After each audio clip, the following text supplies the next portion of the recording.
शक्ति की जी विभेद नहीं है कोई वो तो नहीं है। शिव और शक्ति में। हाँ। तो ऐसे में भगवान शिव से जुड़े बिना शक्ति की आराधना कैसे फलदायी होगी? देखिए, आराधना का उद्देश्य क्या है, पहले तो ये महत्वपूर्ण है। आप चाहते क्या है? आप भगवती से क्या मांगना चाहते हैं? सुख, धन, धान्य, वैभव, इस जगत की चीजें, या भगवती को ही मांगना चाहते हैं? जैसे है ना, शिव से हम मांगते हैं, शिव को कहाँ कोई जल्दी मांगता है। तो भगवती से अगर मान लेना चाहते हैं तो शिव की पूजा की बहुत महत्ता नहीं है, वो दे देंगी। हालांकि शक्ति उन्हीं की है, लेकिन वो दे देंगी। देवियों की स्वतंत्र पूजा होती ही होती है, पहले नहीं होती थी, अब तो होने लगी है, बहुत दिनों से, बहुत हजार वर्षों से हो रही है। लेकिन अगर भगवती को चाहेंगे आप, तब तो शिव की आराधना मस्त है, कोई उपाय नहीं है हमारे आपके पास, क्योंकि उन्हीं की शक्ति है, उन्हीं की इच्छा है। शक्ति शक्ति कहा जाता है, शिव की इच्छा शक्ति है, और उन्हीं की इच्छा से सारा जगत चल रहा है, वही शक्ति काम कर रही है। तो शक्ति से अगर जगत मांग रहे हैं तो मिल भी सकता है, लेकिन शक्ति को ही मांग रहे हैं, भगवती को ही अपना बनाना चाहते हैं, तब तो शिव की आराधना अनिवार्य है, आवश्यक है। कोई उपाय हमारे आपके पास नहीं है। जगत मांगिएगा तो दे सकती, देती ही। जी पटना से एक गुरु बहन है जिन्होंने पूछा है कि शिव गुरु चर्चा के बिना, जैसा कि अभी लोगों को लगता है कि बंद कर दिया गया है, तो शिव गुरु चर्चा के बिना मन व्याकुल है, व्यथित है, 3 सूत्र का पालन नहीं हो पा रहा है, तो कैसे करें? चर्चा के बिना मन व्यथित, बाह्य परिवेश ऐसा है कि हमको आपको चर्चा की अनुमति नहीं मिलेगी, क्योंकि हमारे आप पर ही शारीरिक खतरा है। 3 सूत्र में दूसरा सूत्र है चर्चा करना। चर्चा का मानी क्या होता है, अर्थ क्या होता है? शिव गुरु चर्चा का प्रयोजन है कि दूसरे आपकी शिव चर्चा से शिव की ओर बढ़ें, शिव को अपना गुरु माने, उनका जीवन शिवमय हो, सुखमय हो, शांति उनको मिले, ये प्रयोजन है शिव चर्चा का। लेकिन 3 सूत्रों में 2 सूत्र और भी हैं भाई साहब। पहला सूत्र है कि अपने गुरु शिव से दया मांगिए, दया की याचना करिए, मन उस दया की स्थिति में जाए। और तीसरा सूत्र है अपने गुरु को प्रणाम करिए। आपने शिष्यानुभूति, मेरी पतली सी पुस्तक है, उसको पढ़ा होगा। उसमें लिखा हुआ है कि शिव शिष्यता के लिए अनिवार्य एक ही चीज है, वो है अस्थाई शिष्य भाव।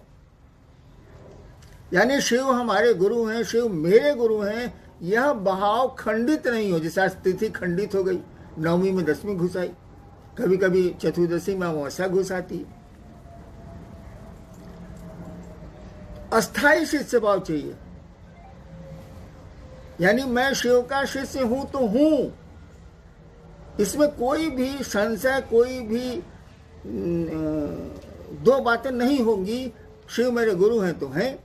अगर अस्थाई शिष्य भाव है तो अस्थाई मन नमन की स्थिति में जाएगा, अस्थाई रूप से जाएगा।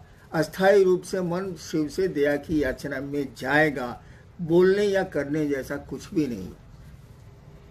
मन तो नहीं लग रहा है, इसीलिए कि चर्चा करते थे तो भीड़ होती थी, भीड़ में बोल रहे हैं हम तो थोड़ा मजा आता था, अच्छा लगता था कि इतने लोग बेवकूफ बैठे हैं मेरे सामने, हम ज्यादा होशियार हैं, इसीलिए चर्चा कर रहे हैं। दूसरे प्रयोजन भी हो सकते हैं। एक आदमी का प्रयोजन हो सकता है कि लोगों को सुना रहा वो कि शिव की चर्चा सुन के ये लोग शिव की ओर चलेंगे, शिव इनके गुरु होंगे, शिव से जुड़ेगा इनका मन, तो कम से कम शैतानियत से तो बचेगा। और कुछ की मनसा होगी कि भीड़ है, इतने लोग मेरे हैं, तो कुछ लौकिक जगत मिल ही जाएगा, सम्मान मिल ही जाएगा, सुविधाएं मिल ही जाएंगी, अन्य काम भी धरती के हो ही जाएंगे। तो ऐसे लोगों को ज्यादा तकलीफ हो रही है। जिनका जगत छूट रहा है चर्चा के बिना, जागतिक सुख सुविधाएं कम हो रही हैं चर्चा के बिना, उनको तो दर्द होगा भैया कि कुछ मिल नहीं रहा है, न सम्मान मिल रहा है, न सुविधा मिल रही है, न पैसे मिल रहे हैं, ये क्या हो रहा है। शोर तो वही लोग ज्यादा करेंगे। मैं शिव का शिष्य हूं और मैंने ही पूरी दुनिया में शिव चर्चा तीनों सूत्र की बात को लाया। ठीक है, मुझको किसने सिखाया? महादेव मेरे गुरु ने सिखाया। यह बात छोड़ दीजिए, मैं ही प्रत्यक्ष रूप से दिखता हूं। मेरे मन में कभी ऐसा नहीं हुआ कि 6-7 महीने से शिव गुरु की चर्चा मेरे द्वारा बंद है, मेरी शिष्यता का क्या होगा। कभी नहीं आया मेरे मन, क्योंकि शिव मेरे गुरु हैं, चर्चा हो या नहीं हो क्या अंतर आता। महादेव मेरे गुरु हैं, जब मौका मिलेगा तो लोगों को शिव की ओर प्रेरित करेंगे। अगर शिव चर्चा बंद होने से आपकी शिव शिष्यता खंडित हो रही है, आपकी शिव शिष्यता कमजोर हो रही है, तो लानत है ऐसे शिव शिष्यों पर। ऐसे शिव शिष्यों को शिव शिष्यता छोड़ देनी चाहिए, यह मेरी राय। नेक्स्ट। बनारस से एक शिव शिष्य हैं, उन्होंने कहा है कि शिव शिष्य बहुत दिनों से नमः शिवाय कर रहे हैं, कुछ लोग मना करने पर भी करोड़ों कर चुके हैं, तब भी उन्हें शांति नहीं है और परेशानियों की शिकायत करते हैं। क्यों? परम शांत की पूजा करके भी इतनी अशांति क्यों है?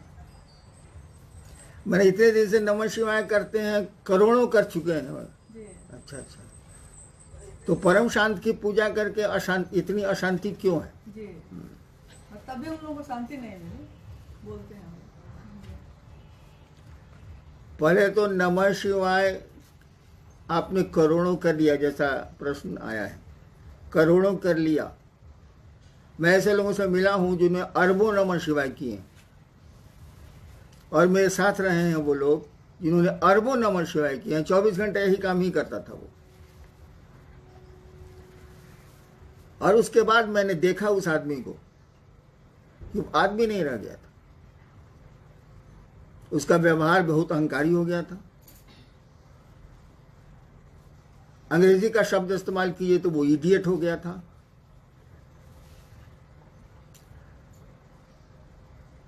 अव्यवहारिक हो चुका था, किसी से ठीक से बात नहीं करता था।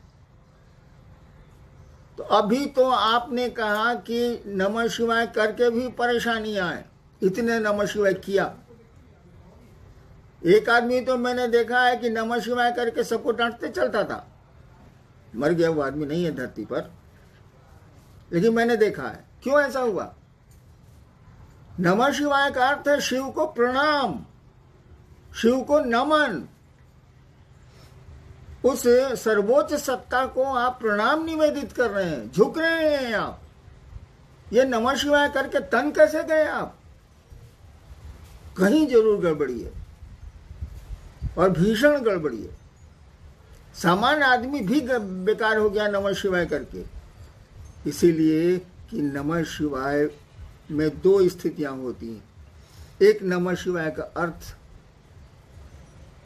अर्थ में जो भाव छिपा है वो, जैसे नमः शिवाय का अर्थ है शिव को नमन, शिव को प्रणाम। इसमें भाव क्या छिपा है? मन आपका झुकेगा भाई साहब। प्रणाम करिएगा किसी को तो मन झुकेगा। बिना झुके भी प्रणाम होता है, खूब होता है। हम लोग लाचारी में धरती पर बहुतों को प्रणाम करते हैं और मन ही मन सोचते हैं कि साल कहां से बैठा गया, आज खाना नहीं मिलेगा। ऐसे भी प्रणाम होते हैं औपचारिक, लेकिन शिव को तो औपचारिक प्रणाम नहीं चलेंगे। वहां तो मन को प्रणाम की स्थिति में जाना होगा।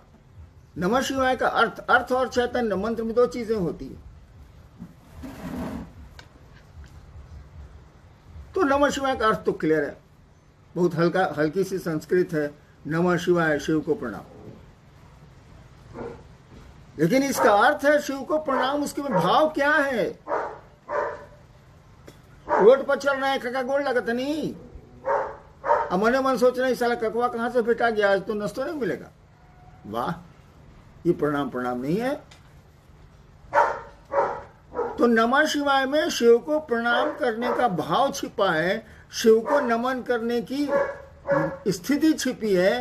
मन जब शिव को प्रणाम करेगा तो ये झुकना सीखेगा, विनीत होगा। कहा जाता है अकड़ और अहंकार दो चीजें न भक्ति मार्ग में चलती हैं न शिष्यता में चलती हैं। अकड़ और अहंकार से बचना होगा। और चैतन्य, मंत्र में चैतन्य होता है। ये शिव क्या है?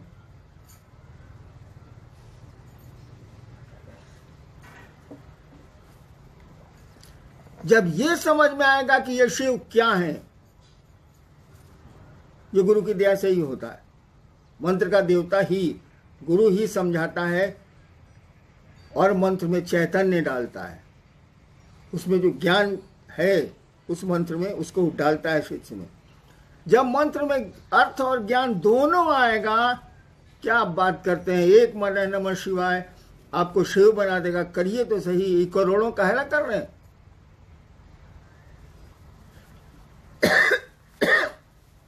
हमने कहा ना कि एक माला नमः शिवाय करिए, एक एक दाने पर शिव को प्रणाम करिए। तो हम तो लोग तो गिनती करते हैं, 108 हो गया। माला में तो 108 दाने दिए ही हुए हैं, उसको गिनती क्या करनी।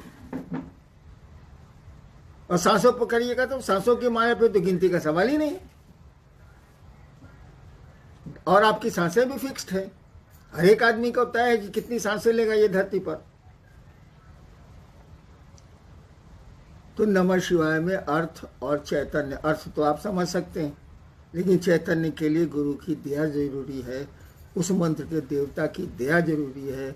वो जब मिलेगी तो एक बार का नमः शिवाय आपको शिव के रास्ते में उठा के रख देगा। एक बार का नमः शिवाय कहा ही जाता है कि एक बार आपने शिव को प्रणाम कर लिया, निश्चल प्रणाम कर लिया, फिर प्रणाम की जरूरत नहीं है।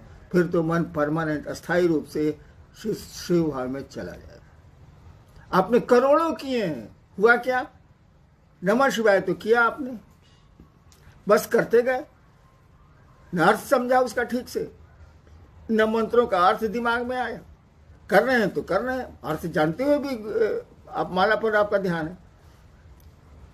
और मन धीरे धीरे समझने लगा कि हम तो 1 लाख 2 लाख 1 करोड़ नमः शिवाय कर दिए, साला सामने वाला क्या बोलेगा हमसे।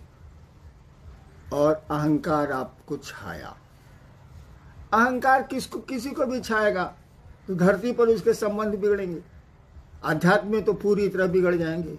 इसलिए याद रखिए भाई साहब, शिव शिष्यता में या भक्ति में अकड़ और अहंकार इसको हटाइए। इसके जब तक ये नहीं हटेगा तब तक आपका नमः शिवाय फलदायी नहीं होगा। वैसे धरती के छोटे मोटे काम हो जाए। नेक्स्ट। आरा से शिव शिष्य हैं। आपने कहा